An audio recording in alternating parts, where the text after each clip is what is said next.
ரொம்ப ஆல்கஹாலிக் ஹஸ்பண்டாக இருப்பாங்க, நிறைய இருப்பாங்க, எல்லாத்தையும் கோத்ரூ பண்ணி இத்தனைக்கும் இவங்க ரொம்ப ப்ரொஃபஷனலாக ஹைலி குவாலிஃபைட். ஆனால் அவங்க வீட்டில் பார்த்தீங்கன்னா அடி வாங்கிட்டு உட்காந்து ரொம்ப நாள் சஃபகேட் ஆகி அந்த ரிலேஷன்ஷிப்லேயும் வெளியே வரதுக்கே அவங்களுக்கு மனசு வராமல், ஏன்னா ரொம்ப லவ் பண்ணி ஃபேமிலிலாம் எதிர்த்து கல்யாணம் பண்ணிட்டு இருப்பாங்க. ஸோ இந்த மாதிரி கேசஸுமே இருக்குது.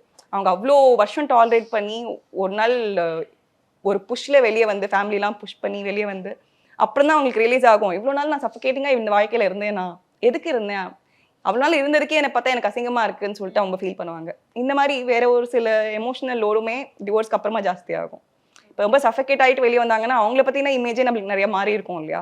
அப்போ நான் எதுக்கும் லாய்க்கு இல்லையோ, நான் இப்போ என்ன மாதிரி எனக்கு நான் ஒர்த்து இல்லையா, என்னை இவ்வளோ நாளாக மோசமாக ட்ரீட் பண்ணாங்க இல்லையா, அப்போ நான் அவ்வளோதானா அப்படின்ற ஒரு சில செல்ஃப் தாட்ஸே வந்துட்டு நிறையா மாறுபட்டிருக்கும். Satyabama Institute of Science and Technology, Chennai and Sri Perumbudur.